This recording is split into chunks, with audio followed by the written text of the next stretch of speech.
Some encounters are meant to be forgotten. Others change everything. When Sophia stepped into that elevator in Manhattan, she had no idea that a simple favor for her best friend would lead to the most intense moment of her life.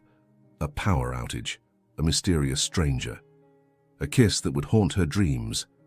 But when Monday came and she walked into her new job at the prestigious law firm, the man behind the director's desk was the last person she expected to see.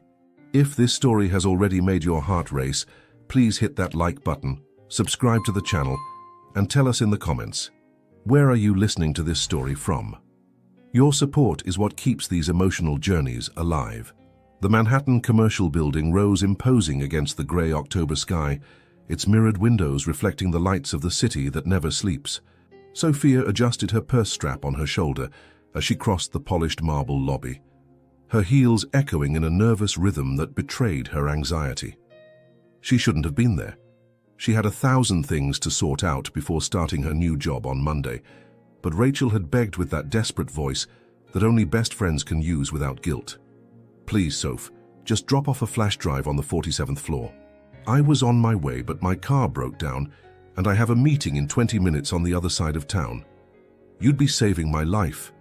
And there she was, doing a favor for her best friend while her own nerves were doing the samba in her stomach.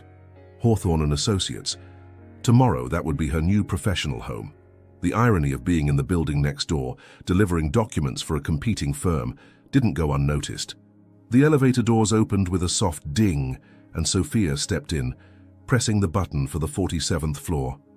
The mirrors on the side walls reflected her image: impeccable navy blazer, chestnut hair pulled back in an elegant low bun, nude lipstick that highlighted her green eyes, professional, confident, at least on the outside. It was just as the doors were almost closing that a masculine hand appeared between them, forcing them open again. "Sorry," said a deep voice with an accent that carried sophistication and something more. Something that made Sophia's stomach do a little flip. The man who entered the elevator was the kind of presence that filled a room effortlessly. Tall, broad shoulders beneath a perfectly tailored black suit, dark hair with some grey streaks at the temples that gave him an irresistibly mature air. But it was his eyes that caught her off guard, blue like a stormy ocean, intense, that studied her for a second before he pressed the button for the 52nd floor. "Thank you," he murmured, and Sophia caught his masculine scent. Wood, spices, and something clean that made her senses awaken. Silence stretched between them as the numbers on the display climbed. 15, 20, 25. The tension in the air was palpable, as if an invisible electric current connected their bodies in the confined space. "First day?" he asked suddenly, breaking the silence. Sophia turned, surprised. "How do you know?" A smile touched the corners of his mouth, revealing perfect teeth. "You have that energy. Nervous, but determined. It's unmistakable." "Perceptive," she replied, feeling warmth rise up her neck. "Actually, I start tomorrow. Today I'm just doing a favor for a friend." "Hawthorne and Associates?" he asked, and something in his eyes changed, became more intense. "How did you—" Sophia began, but the elevator lights flickered and suddenly everything went dark. The elevator stopped abruptly between floors, and the only illumination came from the red emergency light, tinting everything around them with a warm, intimate glow. The silence was broken only by the soft sound of the ventilation system and both their slightly quickened breathing. "Power grid problem," he said calmly, but Sophia could sense the tension in his voice. "Happens sometimes in old buildings like this." They were closer now, the darkness forcing them to instinctively move nearer. Sophia could feel the heat radiating from his body, the scent of his cologne enveloping her like an invisible caress. "You don't seem worried," she whispered, her voice coming out huskier than she intended. "Should I be?" he asked, taking a step closer. Now she could see the details of his face in the red light, the strong jawline, full lips, the intensity in his eyes that made her heart beat erratically. Sophia began, but the words were lost when she realized he was only inches away from her. "What were you saying?" he murmured, his voice low as velvet. The air between them vibrated with an energy Sophia had never felt before. It was as if the universe had conspired to create that moment. Two strangers trapped in an elevator, under the red emergency light, with the world outside frozen in time. "I was saying that—" she began again, but her voice failed when his eyes fixed on her lips. That, he pressed, his breath now mingling with hers. That's when it happened. Without thinking, without planning, without any logic that could explain it, Sophia leaned forward at the exact moment he lowered his head. Their lips met in a kiss that was anything but soft or hesitant. It was hunger. It was need. It was as if two souls recognized each other after lifetimes of searching. His hands found her waist, pulling her closer, while her fingers got lost in his dark hair. The kiss deepened, and Sophia felt as if she was falling into an abyss of sensations that made her forget where she was, who she was, what she should be doing. When they finally separated, both were breathing heavily. The red light danced on their faces, creating shadows that made the moment even more surreal, more intimate. Sophia began, but didn't know how to finish the sentence. Nicholas, he said softly, as if reading her thoughts. My name is Nicholas. Sophia, she replied, her voice still trembling. The elevator lights came back on suddenly, and the machine resumed its ascent with a gentle jolt. Reality invaded the small space like cold water, making both blink and step back slightly, as if awakening from a dream. The display showed 46, 47. This is my floor, Sophia said, her voice sounding strange even to herself. Nicholas nodded, but his eyes didn't leave her face. Sophia.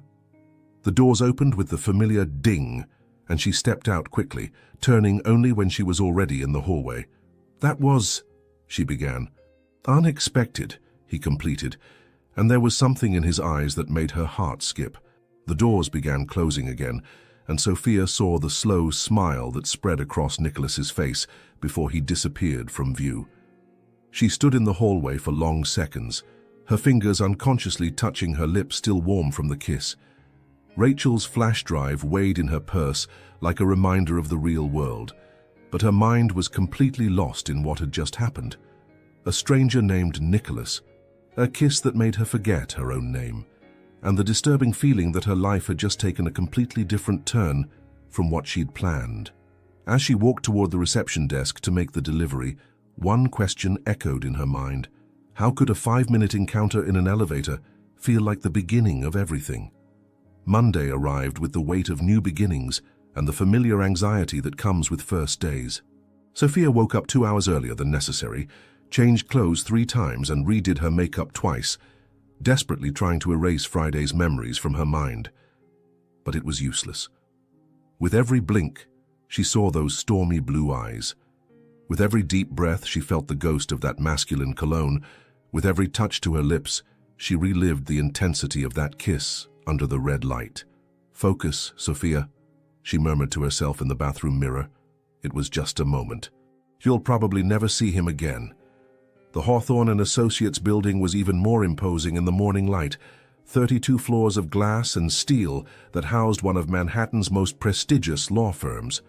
Sophia adjusted her leather briefcase as she crossed the black marble lobby, her heels echoing with more confidence than she felt. The reception area on the 28th floor was a spectacle of understated elegance. Dark wood furniture, contemporary artwork on the walls, and a breathtaking view of the city through floor-to-ceiling windows.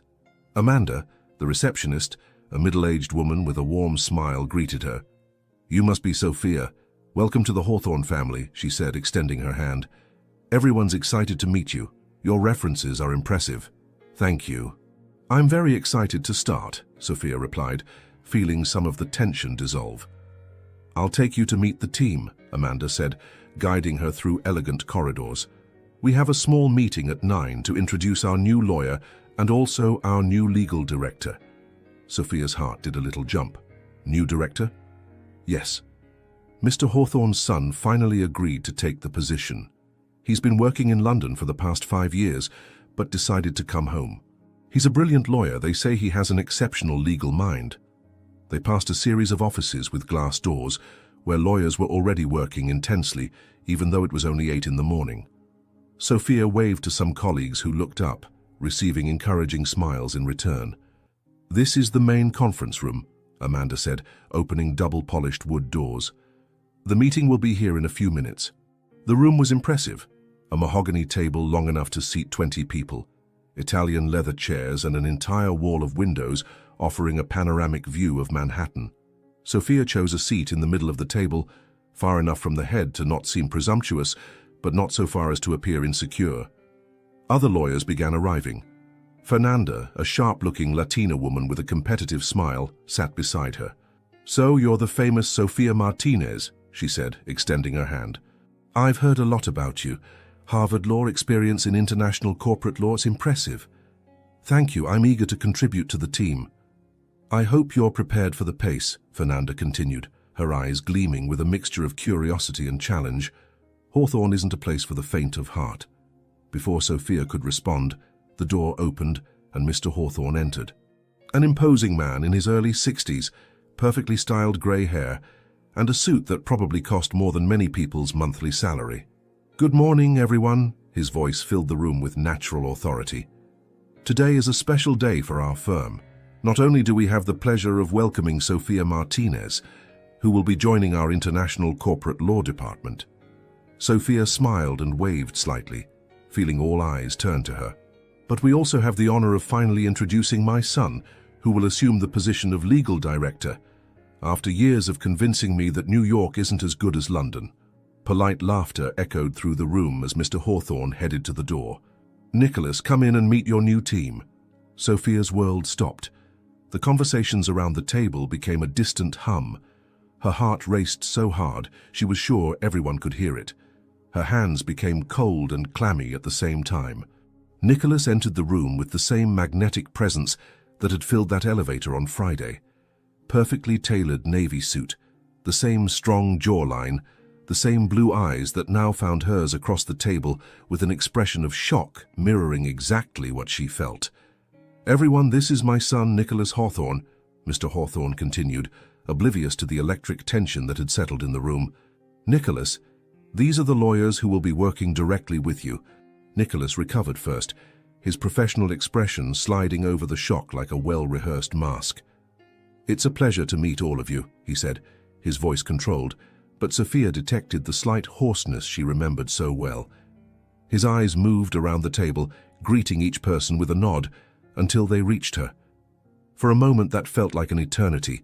They stared at each other. Sophia saw the recognition, the surprise, and something more, something that made her stomach flip.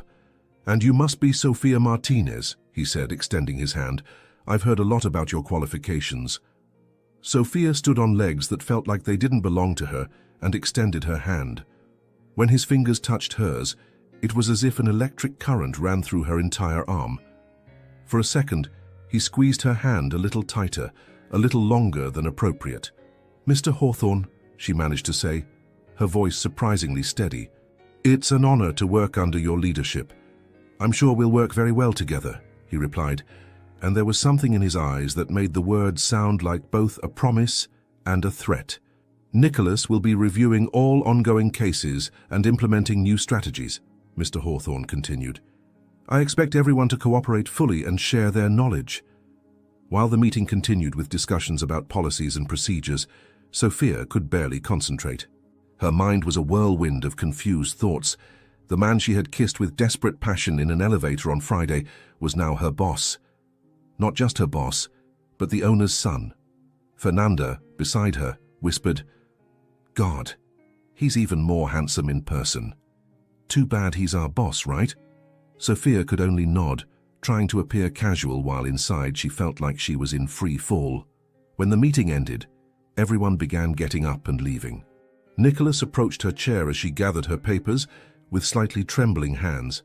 "Miss Martinez," his voice was low, just for her, "I'd like to see you in my office in an hour. We have a lot to discuss about your integration into the team."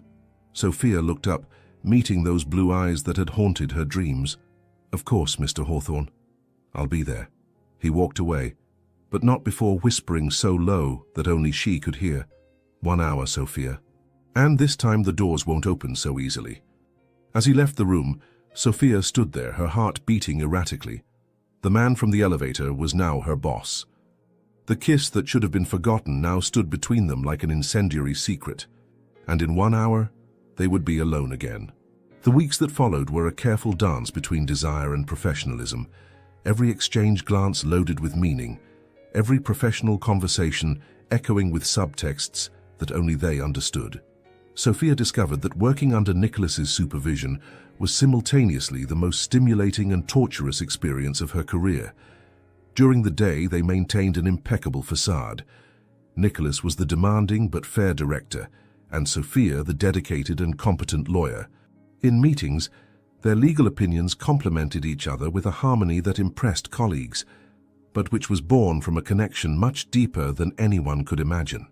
Miss Martinez's interpretation of the Johnson versus Morrison precedent is brilliant, Nicholas said during a Tuesday meeting, his eyes meeting hers for a second longer than would be appropriate.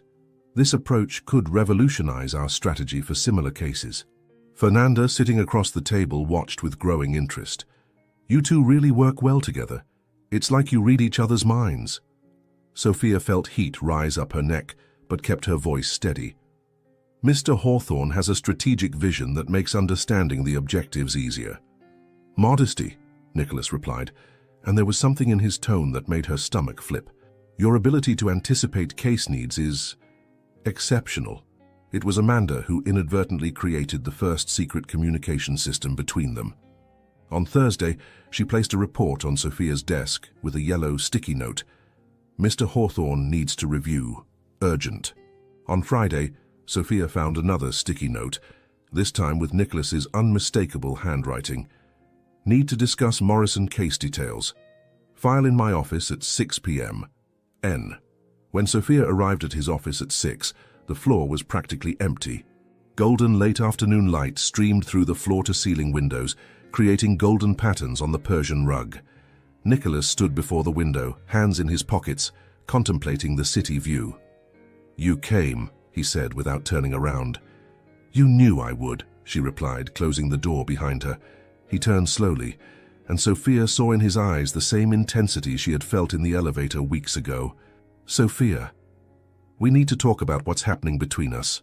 Nothing's happening, she lied, but her voice trembled slightly. We're professional colleagues.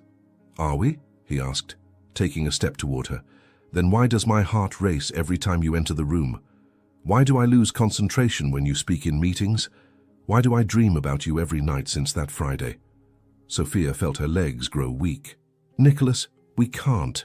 You're my boss. It's unethical. It could ruin everything for both of us. I know, he whispered, now just a meter away from her. Believe me, I know all the reasons why this is a terrible idea, but I can't stop thinking about you. Neither can I, she admitted quietly, and saw his eyes ignite. They stood there, staring at each other, the air between them vibrating with unresolved tension. It was Nicholas who broke first, closing the distance between them in 2 quick steps. His hands found her face, thumbs tracing her cheeks. This is crazy, he murmured. Complete madness, she agreed, but her hands were already on his suit lapels. The kiss was inevitable, a collision of repressed desire and weeks of accumulated tension. This time there was no red emergency light, just the golden sunset light that enveloped them like a blessing. When they separated, both were breathing heavily. This can't happen here, she said, even as her fingers refused to let go of his jacket. I know, he replied, his forehead touching hers, but I can't stay away from you. That's how the secret meetings began, coded messages on sticky notes that talked about case reviews and strategic discussions that were actually invitations for after-hours encounters. Sophia learned that Nicholas always stayed late on Thursdays, and he discovered that she usually worked later when she had important projects. The following Thursday, she received a sticky note. William's case needs urgent review. Law Library, International Precedent Section, 7 p.m. N. The law library on the 30th floor was a maze of tall shelves and silent corridors, almost always deserted after 6 in the evening. Sophia found him among the international law sections, leafing through a volume of jurisprudence as if he were actually researching. Find anything interesting? She asked, keeping her voice low. Very interesting, he replied, closing the book and approaching. You look beautiful today. Nicholas, she began, but he was already kissing her, gently pressing her against the shelf of leather-bound books. I spent the entire week thinking about you, he murmured against her lips. About how you smile when you're concentrating. About how your eyes light up when you have a brilliant idea. This is getting dangerous, she whispered, but made no move to pull away. I know, he agreed, kissing her neck. But I can't stop. They began meeting twice a week. Late dinners at small restaurants in the village where no one from the firm knew them. Sunday walks in Central Park, pretending casual encounters, carefully worded text messages that seemed professional but carried secret meanings. Thompson case meeting postponed until tomorrow meant, I miss you. Morrison client documents need review meant, I can't stop thinking about you. Next week's strategy needs discussion meant, I love you. During the day at the office, they were the embodiment of professionalism. But Sophia began to notice small signs that their connection was becoming visible. The way Nicholas always grabbed the last cup of coffee when she was in the kitchen. How he always found a reason to pass by her office. How she always knew when he was looking at her, even when she wasn't looking. You two work very well together, Amanda commented one afternoon, organizing papers on Sophia's desk. It's rare to see such natural professional harmony. We're just compatible in terms of work style, Sophia replied, trying to sound casual. Amanda smiled knowingly. Is that what you young people call it these days? Sophia felt the blood drain from her face. Amanda, I don't know what you mean. Relax, dear, Amanda chuckled softly. Just an observation. But be careful. Offices are small places and people love to talk. That night, Sophia received a message from Nicholas. Need to discuss new confidentiality policies. Meet me in the parking garage in 10 minutes. When she arrived at the underground parking garage, he was waiting beside his black BMW. Amanda suspects, she said without preamble. I know, he replied, running his hands through his hair.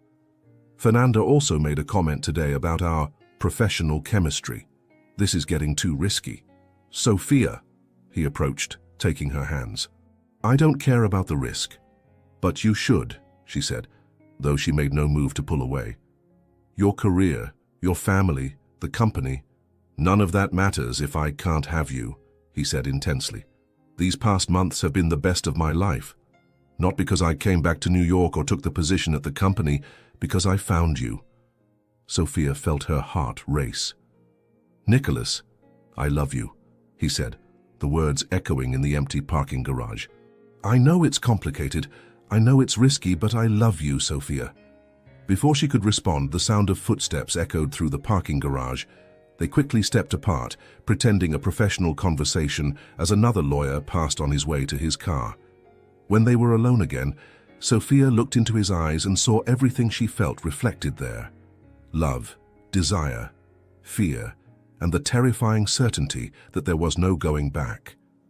I love you too, she whispered. And in that moment, both knew they had crossed a line from which they could never return. The idea came on a rainy Thursday in November, when Manhattan was wrapped in fog and the office felt particularly suffocating. Nicholas watched Sophia through his office glass, seeing her work with that intense concentration that made him fall in love with her a little more each day. 3 months of secret meetings had intensified their feelings to a point where it was becoming unsustainable to maintain only stolen encounters in parking garages and deserted libraries. He needed real time with her. Time away from Amanda's curious glances, from Fernanda's perceptive comments, away from the constant tension of hiding what he felt. He needed to wake up beside her, see her relaxed face in the morning, talk about dreams and fears without rush or fear of interruption. On Friday, Sophia received an email that made her heart race. Miss Martinez, I need you to accompany me to a weekend meeting with potential clients in Vermont. Departure Friday at 4 p.m., return Sunday night. Please confirm your availability. N. Hawthorne, Legal Director. She reread the message 3 times before fully understanding. Vermont, an entire weekend, away from everything and everyone. Her hands trembled slightly as she typed her response. Mr. Hawthorne, I confirm availability for the Vermont meeting. I'll be ready at 4 p.m. S. Martinez. At 4 in the afternoon, Sophia was in the lobby with a small travel bag, her heart beating like a drum. Nicholas appeared wearing dark jeans and a navy cashmere sweater that brought out his eyes. Seeing him like this, away from the office's formal environment, made her realize how much she had missed simply being with him. "Ready for our meeting?" he asked, a smile playing at the corners of his mouth. "Ready," she replied, and there was a promise in that word that went far beyond work. The 3-hour drive to Vermont was a revelation. Away from the office walls, they talked like never before. About childhood, abandoned dreams, secret fears. Nicholas told her about his years in London, about how he always felt pressured to follow in his father's footsteps, about the loneliness of living a life that others expected of him. "And you?" he asked as they drove through golden autumn landscapes. "What did little Sophia dream of being when she grew up?" "A writer," she admitted, surprising herself with how easily the confession came. "I wanted to write love stories that made people believe in happy endings." And what happened? Life happened, practicality, financial security, family expectations. She paused. "And you?" What was Nicholas's dream before becoming the Hawthorne heir? "Architect," he said without hesitation. "I wanted to design houses where families would be happy. Places that would tell stories through their lines and spaces." "There's still time," she said softly. "Maybe," he replied, taking her hand. "Maybe we can discover our dreams together." The inn Nicholas had chosen was a dream from a postcard. A wooden stone construction nestled among snow-covered mountains, with smoke gracefully rising from the chimney. The room was intimate and cozy, with a stone fireplace, a king-size bed covered in white comforters, and a window that offered a view of a frozen lake. "Nicholas," Sophia whispered, standing in the doorway. "It's beautiful." "Like you," he said, closing the door behind them. They dined at the inn's small restaurant, an isolated table by the window where they could see the snow beginning to fall. Candlelight danced between them, creating an intimacy that seemed to wrap them in their own private world. "You know what's funny?" Sophia said, playing with the ring on her finger. "I never thought I could feel so complete with someone." "Complete?" Nicholas repeated, his intense eyes fixed on her face. "Like all the pieces of me that I didn't know were missing suddenly fell into place." She stopped, blushing. "That must sound ridiculous." "No," he said, reaching for her hand across the table. "It sounds like exactly what I feel, too." Back in the room, they stood facing each other, suddenly aware that they were truly alone, without rush, without fear of being discovered. The tension between them was different now, no longer furtive or desperate, but deep and full of promises. Nicholas lit the fireplace while Sophia watched from the window as the snow fell more intensely. The flames soon began to dance, filling the room with golden light and warmth. "Come here," he said softly. She approached, and he pulled her into his arms, kissing her with a tenderness that made her melt. This time there was no urgency, just the deep need to be completely one with each other. They settled on the rug in front of the fireplace. She nestled in his arms, watching the flames dance on the walls. "Sophia," Nicholas said, his voice rough with emotion, "I need to tell you something." She turned to face him, seeing the vulnerability in his eyes. "I've never felt this before," he continued. "Never knew it was possible to love someone like this. Like you're the air I breathe. Like nothing else in the world makes sense without you." Sophia felt tears form in her eyes. "Nicholas, I love you," he said, as if the words were torn from the depths of his soul. "I love you completely, desperately, in a way that scares me and completes me at the same time." "I love you too," she whispered, her voice trembling with emotion. "I love you beyond what I thought it was possible to love someone." They kissed in front of the fireplace, and it was different from all previous kisses. There was no desperation or rush, just the deep certainty that they belonged to each other. Saturday dawned with sun shining on fresh snow. They walked hand in hand along icy trails, laughed like children making snow angels, shared hot chocolate in a small cabin in the middle of the mountains. "I could stay like this forever," Sophia said, watching Nicholas try to make a perfect snowball. "Who says we can't?" he replied, throwing the snowball that hit her shoulder.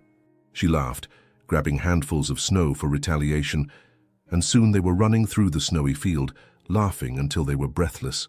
That night, sitting again in front of the fireplace, Nicholas took her hands in his.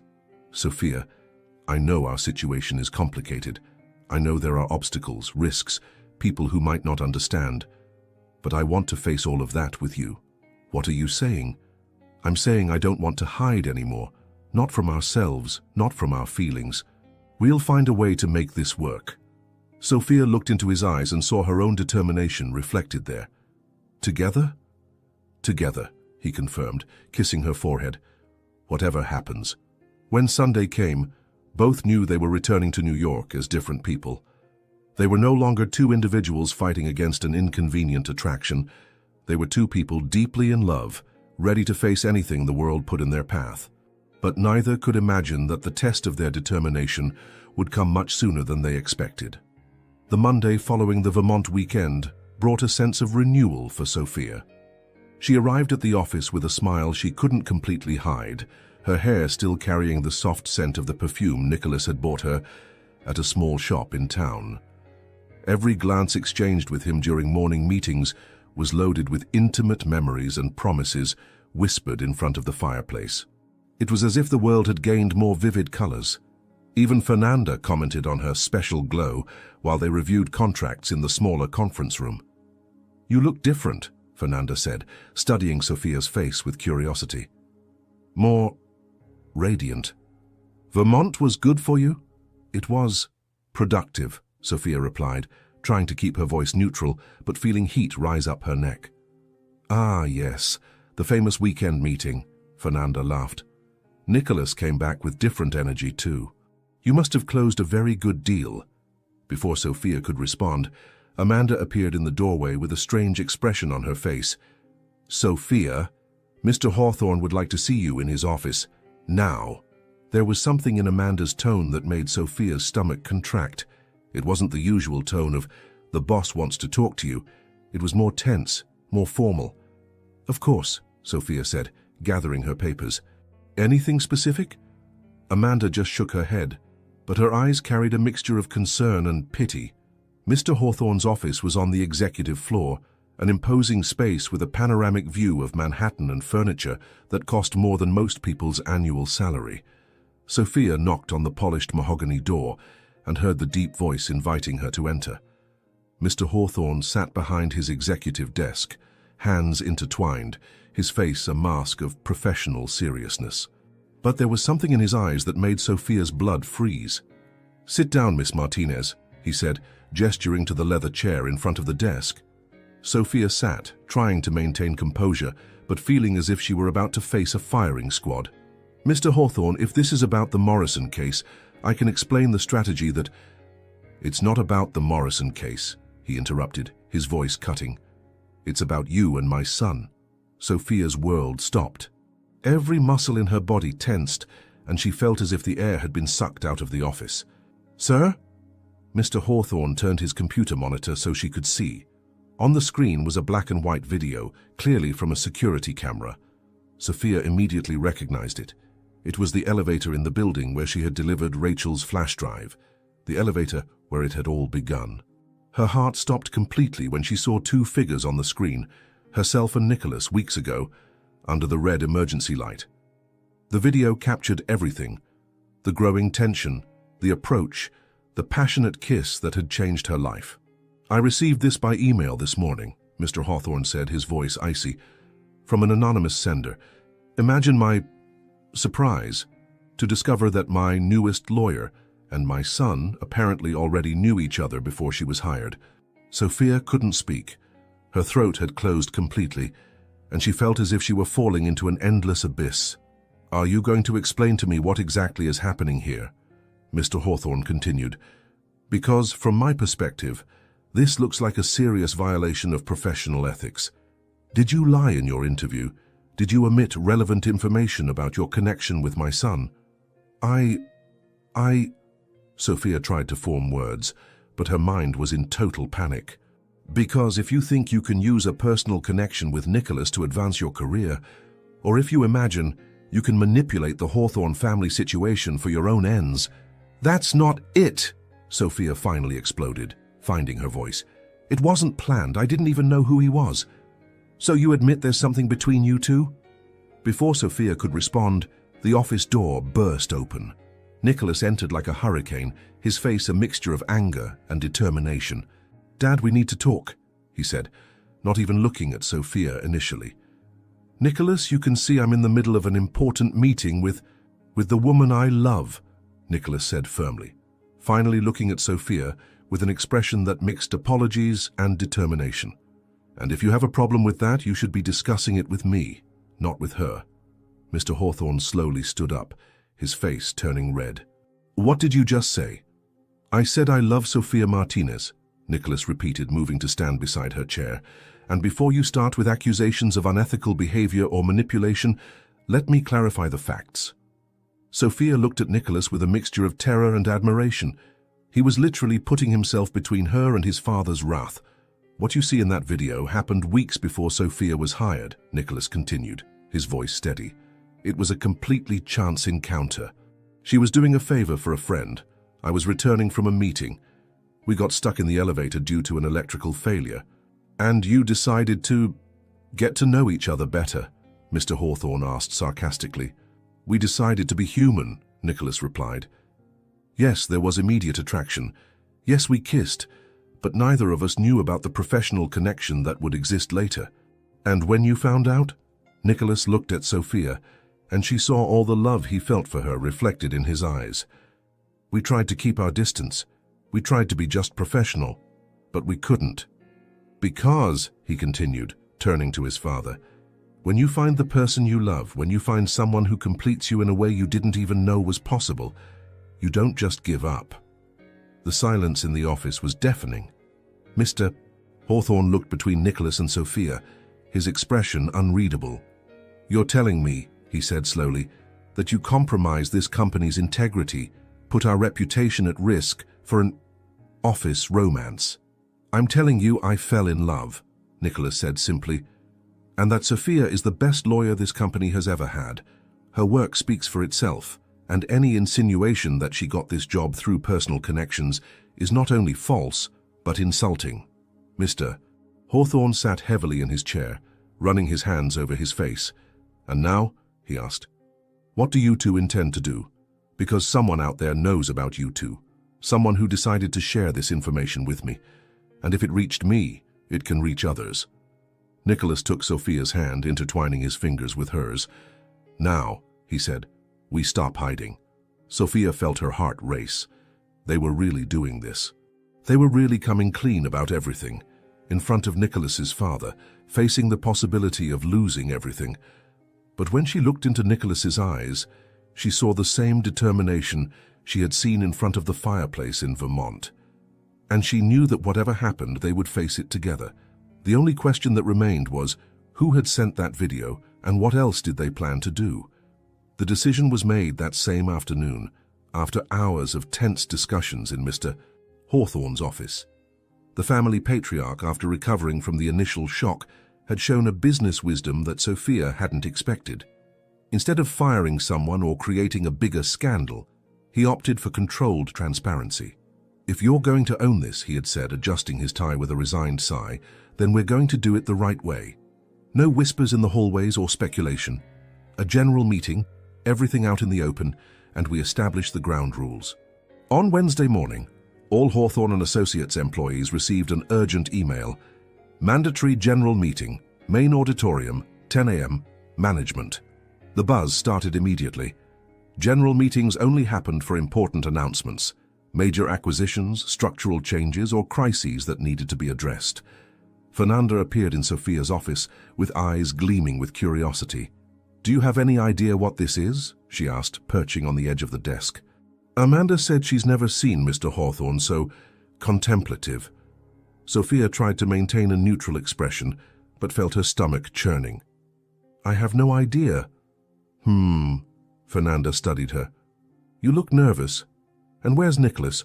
Haven't seen him since Monday." "He was dealing with family matters," Sophia lied, feeling the weight of each word. What Fernanda didn't know was that Nicholas and Sophia had spent the past 2 days rehearsing exactly what they would say.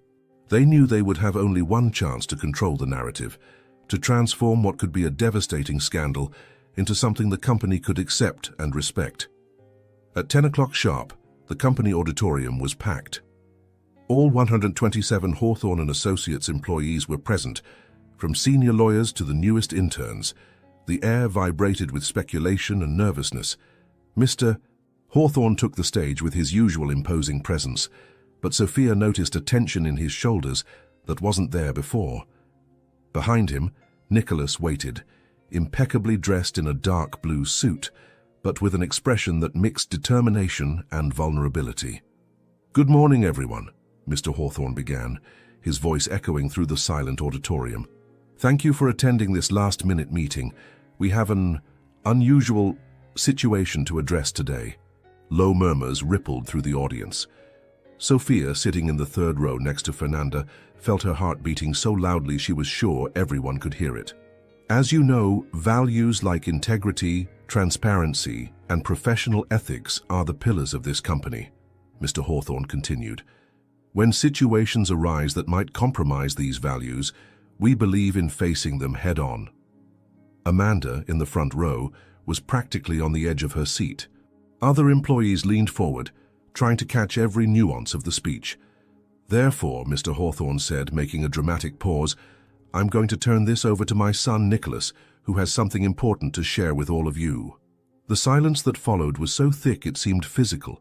Nicholas stepped up to the microphone, his hands visibly trembling slightly, but his voice came out steady and clear. "Thank you, Dad. And thank you all for being here." He paused, his eyes scanning the audience until they found Sophia's. For a moment, the world shrank to just the two of them. "I'm here today to share something personal that, due to circumstances, has become a professional matter that deserves transparency," Fernanda whispered. "What's happening?" so low that only Sophia heard. "A few months ago," Nicholas continued, "I met a person who completely changed my life. Someone who made me rediscover not only who I am as a man, but also inspired me to be a better leader, a better son, and a better person." The murmurs increased. Some people began looking around, trying to guess who he was talking about. "That person," Nicholas said, his voice gaining strength, "is my colleague, lawyer, and the woman I love, Sophia Martinez." The auditorium exploded. Audible gasps, muffled exclamations, chairs creaking as people turned to look for Sophia in the audience. Fernanda nearly fell off her chair, her mouth forming a perfect O of shock. Sophia felt all eyes turn to her. Her face burned, but she kept her head high, finding strength in Nicholas's eyes. "I know this may be surprising," Nicholas continued, raising his hand to calm the buzz. "And I know it raises legitimate questions about professional ethics and power dynamics." "Well, no kidding," someone whispered in the row behind, loud enough to be heard. "That's why," Nicholas said, ignoring the interruption, "I want to be completely transparent about how this happened. Sophia and I met weeks before she was hired. It was a chance encounter, completely unrelated to this company. Neither of us knew about the professional connection that would exist." Amanda nodded knowingly, as if puzzle pieces were finally falling into place. "When we found out, we tried to maintain professional distance," Nicholas continued. "But sometimes the heart doesn't follow corporate logic." A nervous laugh rippled through part of the audience. "I want to make absolutely clear," he said, his voice becoming firmer, "that Sophia Martinez got this job based purely on her exceptional merit. She's one of the most brilliant legal minds I've ever met, and any suggestion otherwise is not only false, but insulting." Sophia felt tears form in her eyes. The love and pride in Nicholas's voice moved her deeply. "Our relationship doesn't compromise our ability to work professionally," Nicholas continued, "but we understand it creates a situation that needs to be carefully managed." Mr. Hawthorne stepped up to the microphone again. "That's why we've established some guidelines. First, Sophia will report directly to me on matters involving conflicts of interest. Second, all of Sophia's performance evaluations will be conducted by an independent panel. Third, we maintain a policy of absolute professionalism during work hours. And fourth," Nicholas added, a small smile touching his lips, "if anyone has a problem with our situation, they can come talk to me directly." The auditorium fell silent for a moment. Then, surprisingly, Amanda began to applaud. Slowly, others joined in until the entire auditorium was clapping. Fernanda turned to Sophia with wide eyes. "Girl, you hit the jackpot. How did you keep this secret?" "It wasn't easy," Sophia admitted, her voice still trembling with emotion. "Questions?" Mr. Hawthorne asked when the applause died down. Marcus, a senior lawyer, raised his hand. Does this affect the command structure? Hierarchical issues? Good question, Mr. Hawthorne replied. For now, the structure remains the same, with the safeguards I mentioned. What if you break up? Someone asked anonymously from the back. Nicholas looked directly at Sophia. We're not going to break up, he said simply. The confidence in his voice made Sophia's heart race.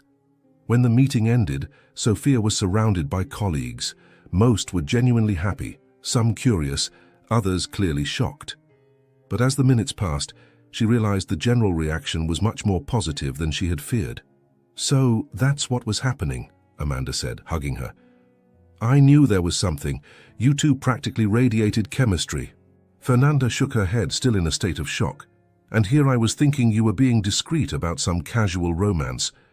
Girl, you caught the boss. But as the initial excitement faded, one question remained in Sophia's mind. Who had sent that video? And now that everything was out in the open, what other moves would this mysterious person make? 3 months had passed since the big company announcement, and life had found a new rhythm. Sophia and Nicholas's relationship, now public, had become part of Hawthorne and Associates culture. They were respected professionally and admired personally, proving day after day that love and professional competence could coexist harmoniously. It was a Friday in March when the mystery finally unraveled, in a way neither of them could have predicted. Sophia was leaving the office late, her arms loaded with cases to review over the weekend, when she decided to stop by the building where it all began. Rachel had forgotten some important documents in her office and asked Sophia to pick them up, an irony that didn't go unnoticed, considering it was a similar favor that had changed her life forever. The building lobby was almost empty at 7 in the evening, lit only by security lights and the soft glow of the reception desk. Carla, the night receptionist, was at her usual desk, typing on her computer with a concentrated expression. Hi, Carla, Sophia greeted, approaching the desk. I came to pick up some documents for Rachel Morrison from the 47th floor. Carla looked up, and Sophia noticed something strange in her expression. There was a tension there, a bitterness she hadn't noticed before. Oh, of course, Carla said, her voice slightly harsh. The famous Sophia Martinez, the woman who got everything. Sophia paused, surprised by the tone. Excuse me. Nothing, Carla said quickly, turning her attention back to the computer. It's just that you must be very happy. Got the dream job, the dream man. Must be nice to be you. There was something in the way she said dream man that made an alarm go off in Sophia's mind. Carla spoke as if she knew Nicholas personally. Carla, Sophia said slowly, do you know Nicholas Hawthorne? Carla's face turned red instantly, and she avoided Sophia's gaze. Everyone knows the Hawthornes. It's an important family. No, I meant personally. The silence that followed was charged with tension. Carla stopped typing, her hands trembling slightly over the keyboard. He used to work in this building, she said finally, her voice barely above a whisper. Before going to London, frequent meetings with Sterling and Associates on the 52nd floor. Sophia felt her heart race. And you two knew each other? He was kind, Carla continued, as if the words were being pulled from her. Always said good morning when he passed the reception desk. Smiled genuinely, not like the other executives who barely see you. Understanding began to form in Sophia's mind like pieces of a dark puzzle falling into place. Carla, she said gently, you were the one who sent the elevator video to Mr. Hawthorne, weren't you? Carla closed her eyes for a long moment, and when she opened them, they were filled with tears. I didn't want to, she whispered, but when I saw you two in that elevator, when I saw how he looked at you. Her hands were visibly shaking now. I've worked here for 8 years, Sophia. 8 years watching Nicholas pass by this reception desk 2-3 times a week. 8 years building fantasies about what it would be like if he truly noticed me. Sophia felt a mixture of compassion and shock. Carla, you don't understand, Carla continued, tears now flowing freely down her face. Being invisible is a pain that eats away at you from the inside. Every day people pass by me like I'm part of the furniture, but he was always different, always kind. She stood up from her chair, walking to the window that faced the busy street. When he went to London, I really thought he might miss me, That maybe when he came back, he would finally see me as something more than just the receptionist. I even started taking French classes, thinking that if I became more interesting, more cultured. Sophia's heart broke for Carla, even knowing what she had done. And then, Carla continued, her voice gaining a note of bitterness, he came back, and on the first day he walked past reception with you, and the way he looked, it was like you were the only person in the world. Carla, I swear I didn't know who he was that day. I know, Carla laughed bitterly. That made it all worse. You weren't even trying. You didn't even know him. And still, in 5 minutes, you got all the attention from him that I had wanted for years. She turned, facing Sophia with eyes red from crying. When I saw the security camera video, when I saw you two kissing, I lost my mind. I thought if I showed it to his father, if I created a scandal, maybe he would realize you weren't good for him, that you were just another opportunist. But that didn't happen, Sophia said gently. No, Carla whispered. It only made him love you more. It only proved he was capable of fighting for you, and I realized that never in my entire life would anyone love me like that. The silence that followed was broken only by the sound of traffic outside and Carla's irregular breathing. Carla, Sophia said, approaching slowly, I understand the pain of feeling invisible more than you imagine. How could you understand? Carla asked, her voice rough. You have everything. You think it was always like this? Sophia asked softly. You think I grew up feeling special? I spent most of my life thinking I wasn't enough, smart enough, pretty enough, interesting enough. Carla looked at her with surprise. The difference, Sophia continued, is that I learned my worth doesn't come from other people's validation. It comes from within, from knowing who I am, regardless of who sees me or doesn't see me. It's easy to say when you have Nicholas Hawthorne loving you, Carla replied, but her voice had lost some of its bitterness. Nicholas doesn't complete me, Carla. He complements me. There's a difference. I was already complete when I met him. That's why it worked. Carla sat heavily in her chair, suddenly looking much older. I ruined everything, didn't I? She asked. My job, my reputation, everything. Sophia thought for a moment, then surprised herself with her next words. No. Carla looked at her, confused. You made a mistake, Sophia said. A mistake driven by pain and loneliness. But that doesn't define who you are. You're not going to sue me. Not going to tell your boyfriend building security. Sophia shook her head. But I have one condition. Carla waited, tense. You're going to seek help. Therapy, support groups, something to help you deal with these feelings of invisibility in a healthy way. Carla nodded vigorously, tears of relief now rolling down her face. And Carla, Sophia added, heading toward the door, you're not invisible, not to the people who really matter, but you need to learn to see yourself first. As she left the building, Sophia felt strangely at peace. The mystery had finally been solved, but more importantly, she had found a way to transform hurt into healing, anger into compassion. When she told Nicholas later that night, he was silent for a long time. You forgave her, he said finally, admiration in his voice. I forgave myself, Sophia corrected, for all the times I felt invisible, inadequate. Carla just reminded me how far we've come. Nicholas pulled her into his arms, kissing the top of her head. One more reason to love you even more, he murmured. And so, the last obstacle from their past was finally put to rest, not with anger or revenge, but with the transformative power of understanding and forgiveness. 6 months after the incident with Carla, life had settled into a sweet and familiar routine. Sophia and Nicholas had moved into an incredible apartment on the Upper East Side, with huge windows that offered views of Central Park and a kitchen where they spent Sundays preparing dinners for two. Their relationship had become an example at the company, professional at work, passionate at home. Nicholas had been strangely agitated for the past 2 weeks, but Sophia attributed it to the complex case they were working on together, an international merger process that required long hours and meticulous attention to detail. She didn't notice how he constantly checked his phone, or how he and Amanda whispered conversations that stopped abruptly when she appeared. It was a rainy Thursday in October when Nicholas appeared in her office with a strange expression on his face. I need you to come with me, he said, without his usual detailed explanation. Now? Sophia looked at the pile of documents on her desk.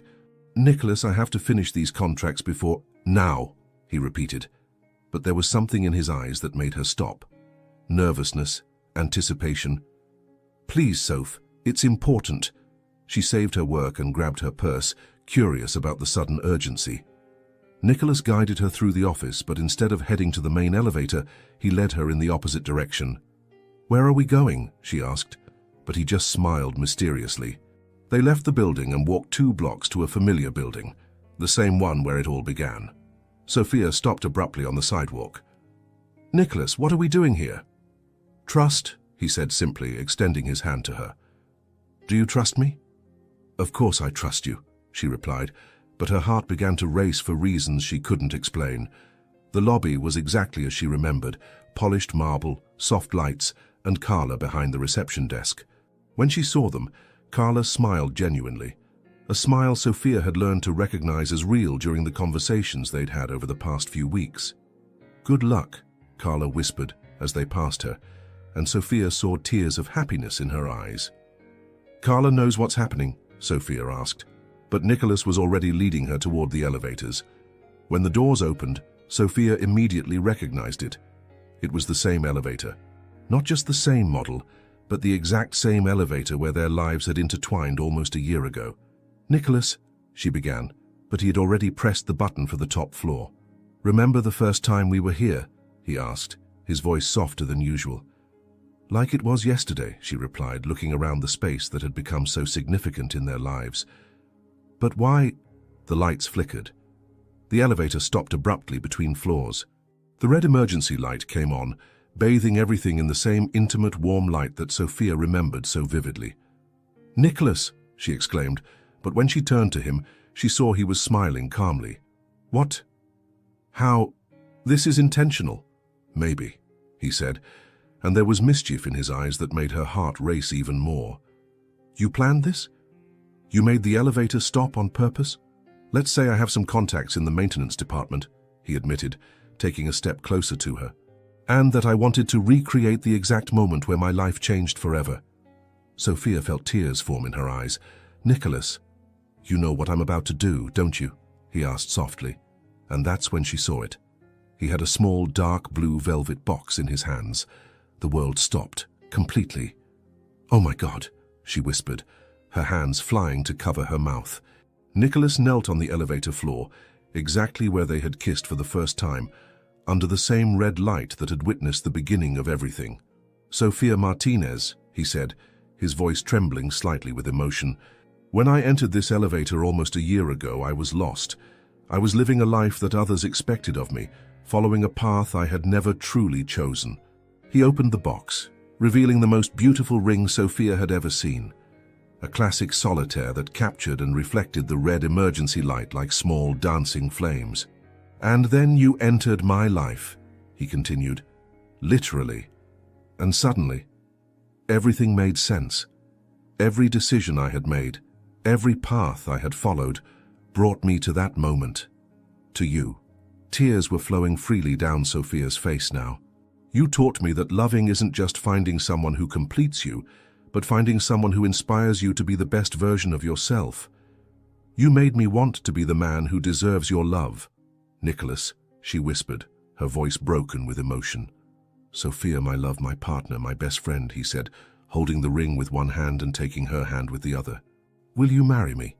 Will you get into all the wrong elevators of life with me if it means we'll be together? For a moment that seemed like an eternity. Sophia couldn't speak. She was completely overwhelmed by the perfection of the moment, by the thoughtfulness of the gesture, by the depth of love she saw in his eyes. Yes, she finally managed to say, her voice little more than a whisper. Yes, yes, 1,000 times yes. Nicholas slipped the ring onto her finger with hands trembling from happiness and relief. It was a perfect fit, as if it had been made specifically for her, which, she realized, it probably had been. They kissed there on the elevator floor, under the red emergency light, and it was as if they were reliving that first kiss, but with all the depth and certainty that true love brings. When they separated, both laughing and crying at the same time, Nicholas pressed a button on his phone. Immediately, the elevator's normal lights returned, and the machine resumed its ascent. "You really planned every detail," Sophia said, admiring the ring that now sparkled on her hand. "Every second," he confirmed, kissing her forehead. "I wanted it to be perfect." The elevator reached the top floor, and when the doors opened, Sophia almost fainted from surprise. The entire hallway was decorated with gold and red balloons. Rose petals formed a path to a room where she could see twinkling lights. And standing there, waiting with huge smiles, were all her colleagues from Hawthorne and Associates, her family, friends.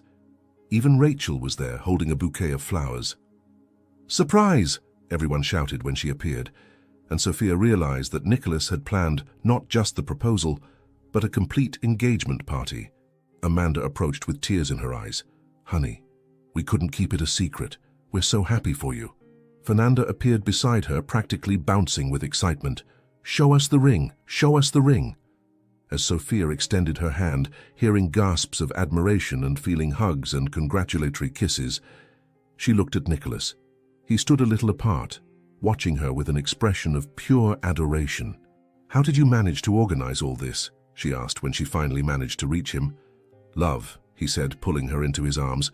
"When you want to spend the rest of your life with someone, there's no obstacle too big to overcome." And there, surrounded by all the people they loved, Sophia knew she had found not just her great love, but her partner for all the adventures yet to come.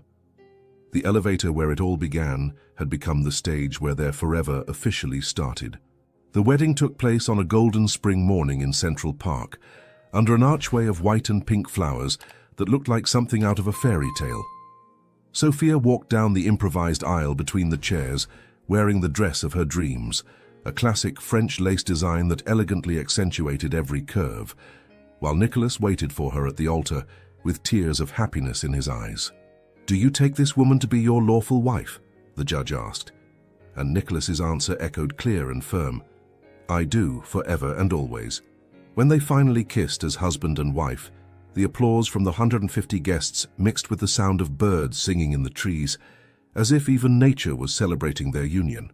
Now 8 months later, Sophia Hawthorne, a name that still made her smile every time she heard it, was sitting in her new office on the 30th floor of Hawthorne and Associates, a promotion she had earned based purely on her exceptional work. The golden nameplate on the door read, "Sophia Hawthorne, International Law Legal Coordinator," and she felt a wave of pride every time she passed by it. "Mrs. Hawthorne," Amanda appeared in the doorway with a coffee tray and a warm smile. "Meeting in 5 minutes in the conference room. Your husband is waiting." Sophia laughed. Even after months of marriage, Amanda insisted on joking about the fact that she worked with her own husband. "Thank you, Amanda. And you can stop calling me Mrs. You've known me longer than he has." "Never," Amanda replied with a wink. "You're corporate royalty now." The meeting was about the company's expansion into the Asian market, a project that Sophia led with Nicholas as strategic consultant. They had developed a perfect system. During work hours, they were professional colleagues who respected each other. After 6 o'clock, they were passionate husband and wife. "Mrs. Hawthorne," Nicholas said formally when she entered the room, but his eyes sparkled with the private love that only she recognized. "Your analyses on Korean regulations were brilliant." "Thank you, Mr. Hawthorne," she replied in the same professional tone, but feeling the familiar warmth rise up her neck. Fernanda, who had become one of Sophia's best friends, rolled her eyes. "You two are ridiculous. Everyone knows you practically devour each other with your eyes." "Professionalism, Fernanda," Nicholas said with a restrained smile. "That's what keeps this company running." "Sure," Marcus added with a laugh, "and that's why you always stay late on the same nights." The ripple of laughter that followed was affectionate, not malicious. Over the past months, the couple had become something of an office mascot, living proof that it was possible to balance love and professional ambition. After the meeting, Sophia was organizing her papers when Nicholas approached, discreetly checking if they were alone. "Miss Coordinator," he murmured, stealing a quick kiss, "how about dinner at Le Bernardin tonight, to celebrate the Korean contract?" She pretended to consider. "Depends. Is Mr. Director paying?" "Always," he laughed, kissing her forehead. "I love you, Mrs. Hawthorne." "I love you too," she replied, and even after all these months the word still made her feel like she was floating. That night at the restaurant, they were talking about the company's future when Nicholas took her hand across the table. "Sophia," he said, his voice taking on a more serious tone, "I have something to tell you." Her heart raced. "What happened?" "Dad is thinking about retiring earlier than we planned. He wants to spend more time with Mom, travel, enjoy life." Sophia processed the information. "And that means that he wants me to take over as CEO of the company." Nicholas paused. "And for you to be my vice president of international operations." Sophia almost knocked over her wine glass. "Nicholas, that's incredible. But are you sure? Leading a company together, that's a big step." "I'm sure," he said, squeezing her hand. "In these months working with you, I've seen how you transform everything you touch. You're not just my wife, Sophia. You're my partner in every sense." "And what will people say about nepotism, about me getting the position because I'm married to you?" Nicholas smiled. "Let them talk. Anyone who works with us knows you deserve every recognition you receive. And if someone doesn't know, well, that's their problem, not ours." They toasted right there in the middle of the restaurant to the new challenges that awaited them. A few weeks later, when the official announcement was made at the company, the reaction was universally positive. Even the most senior lawyers, who had initially been skeptical about the relationship, now openly admired the couple's professional dynamic. "You're inspiring," Marcus said during the celebration party at the office. "You show that it's possible to have it all. Love, success, mutual respect." Amanda approached with tears in her eyes. "I'm so proud of you both. It's like watching a fairy tale unfold in real life." Later that night at home, Sophia and Nicholas were cuddling on the couch, watching the rain beat against the apartment windows. "Do you think we're trying too hard?" she asked, nestled against his chest. "Marriage, company, all this pressure to be the perfect couple?" Nicholas kissed the top of her head. "There's no such thing as a perfect couple, love. There are couples who choose to work together, grow together, face challenges side by side. And that's what we are.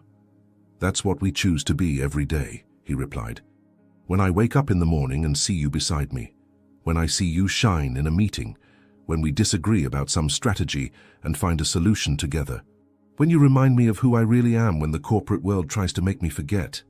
Sophia turned to look at him. "You know what's funny? When I was little, I used to dream about Prince Charming and castles. I never imagined my fairy tale would be built with contracts, board meetings, and Excel spreadsheets." Nicholas laughed. "And elevators. Don't forget the elevators."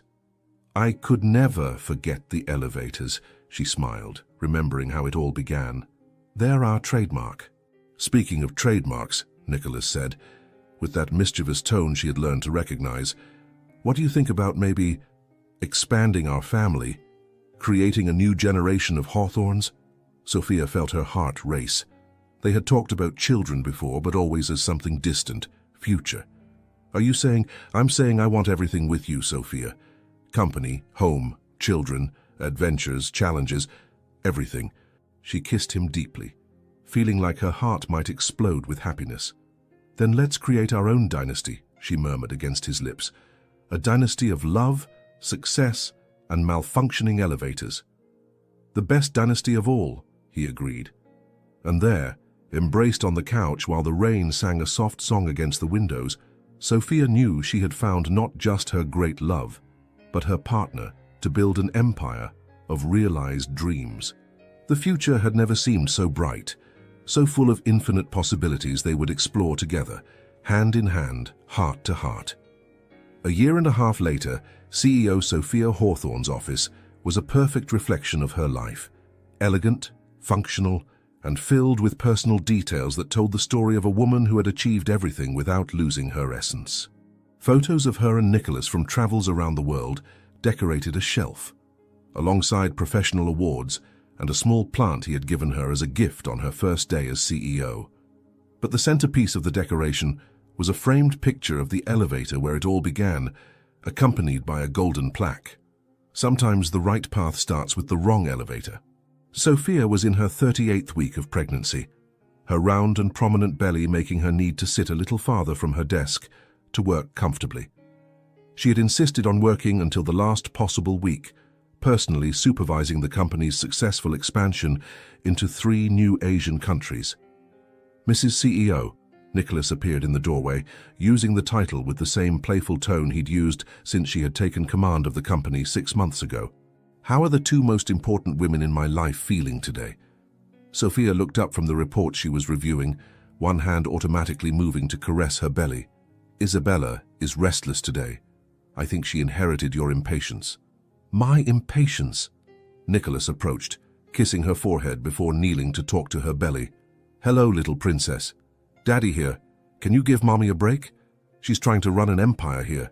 As if responding to her father's voice, the baby gave a strong kick, making Sophia wince. Apparently she disagrees with your suggestion, Sophia laughed, but suddenly her expression changed. A gentle contraction ran through her abdomen, different from the baby's usual movements. Soph? Nicholas noticed the change immediately. Everything okay? I think so, she said, breathing deeply. Just a Braxton Hicks contraction. Dr. Martinez said they're normal at this stage. But 20 minutes later, when a second contraction came with more intensity, Nicholas was calling the obstetrician. Doctor, this is Nicholas Hawthorne. Sophia is having contractions. Yes, every 20 minutes. Yes, sir. We're heading to the hospital now. Nicholas, Sophia said, trying to get up from her chair. It's too early. I still have 2 weeks. A third contraction, stronger than the previous ones, interrupted her. Babies have their own schedules, love, Nicholas said, already grabbing the emergency bag they had left in the office for exactly this situation. Amanda, he called, leaving the office. Yes, Mr. Hawthorne? Amanda appeared immediately, and her eyes widened when she saw Sophia holding onto the desk. Cancel all meetings. We're going to the hospital. Oh my God! The baby is coming! Amanda started running in circles of excitement. Fernanda! Fernanda, come here. Isabella is being born. Within minutes, half the office was in an uproar. Fernanda appeared with water, Marcus offered his car, and even Mr. Hawthorne, now officially retired but still frequenting the office, appeared with an anxious grandfather expression. Come on, Nicholas said, helping Sophia walk slowly. The car is waiting downstairs. They headed to the main elevator, but when they arrived there was a sign. Out of service, maintenance in progress. You've got to be kidding me, Sophia said, another contraction making her grip Nicholas's arm. Service elevator, Nicholas said quickly, guiding her to the other side of the floor. But when they got there, they discovered it was also under maintenance. Stairs? Amanda suggested hesitantly. Nicholas looked at his wife, now visibly in labor, and then at the 30 floors they would have to go down. No, he said firmly. Sophia, can you wait 5 minutes? I'll fix this. He disappeared down the corridor, and Sophia heard his authoritative voice echoing. I don't care if it's scheduled maintenance. My wife is having a baby now. 3 minutes later, the main elevator was working again. How did you... Sophia began to ask as they entered. CEO Perks, Nicholas said with a tense smile, and I may have promised a Christmas bonus to the entire maintenance team. When the elevator doors closed, leaving them momentarily alone, a particularly strong contraction made Sophia double over. Nicholas, she said, her voice tense, I think she's not going to wait for us to get to the hospital. Nicholas's eyes widened. What do you mean, not going to wait? I mean, I feel enormous pressure and... Another contraction interrupted her, and this time she had to lean against the elevator wall. Nicholas pressed every emergency button he could find. No, Sophia said between gasping breaths. Don't stop the elevator. Remember the last time we got stuck in an elevator? Yes, and look what happened, Nicholas said. But there was panic and admiration in his voice. Sophia, our daughter cannot be born in an elevator. Tell her that. Sophia laughed between contractions and suddenly stopped. Her eyes met Nicholas's, and both began to laugh. Seriously? Nicholas asked. Does our family really have a thing with elevators? Apparently, Sophia replied, and despite the pain there was undeniable magic in the moment. First our first kiss, then your marriage proposal, and now our daughter decided she wants to be born where it all began, Nicholas completed, his voice full of admiration. The doors opened on the ground floor, where an ambulance was already waiting. Apparently Amanda had called as soon as they left the office.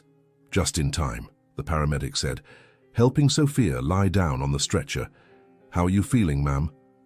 Like my daughter has a very peculiar sense of humor, Sophia replied, squeezing Nicholas's hand. During the rush to the hospital, with Nicholas holding her hand and whispering words of encouragement, Sophia reflected on the journey that had brought them there. From two strangers trapped in an elevator to husband and wife building an empire together, parents about to receive their first daughter. Nicholas, she said between contractions, when Isabella grows up and asks how we met, we'll tell her it started with a broken elevator and that sometimes when you least expect it, the right path is exactly where you never planned to be, he replied, kissing her hand. Isabella Marie Hawthorne was born at 2:23 p.m. on a sunny Tuesday, weighing 7 pounds and 1 ounce of pure perfection. When they placed her in Sophia's arms for the first time, she looked into those little blue eyes, exactly like her father's, and felt like her heart might explode with love. "Hello, little princess," Nicholas whispered, gently touching Isabella's tiny hand. "Welcome to the world. You almost got born in the place where Mommy and Daddy fell in love." 6 months later, Sophia was back at work, but now with a crib in the corner of her office where Isabella slept peacefully during meetings. The company had become even more successful, and they had established a parental leave program that became a model for other companies. "You know what I'm going to tell Isabella when she grows up?" Sophia said one night, while rocking her daughter in her arms, and Nicholas worked on his laptop beside her on the couch. "What?" "That sometimes the wrong elevator takes you exactly where you need to be. That true love doesn't follow plans or schedules, and that the best stories begin when you least expect them." Nicholas closed his laptop and moved closer, wrapping his wife and daughter in his arms. "And that," he added softly, "no matter how many broken elevators we encounter in life, we'll always face them together." Isabella slept peacefully between them, a small symbol of all the dreams that had come true, all the adventures yet to come, and all the infinite possibilities that true love can create. Outside, Manhattan's lights sparkled like promises in the night sky, and somewhere in the city, other couples were discovering that sometimes fate has a peculiar sense of humor, and that the best beginnings happen in the most unexpected places.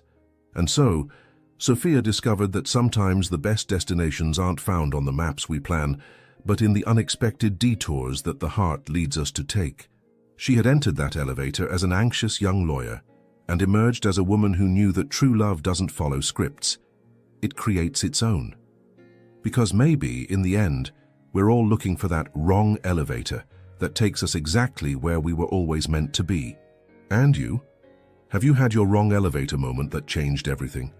If this story touched you, please hit that like button, subscribe to the channel, and tell us in the comments, where are you listening to this story from? Your support is what allows us to keep bringing you stories that celebrate love in all its forms.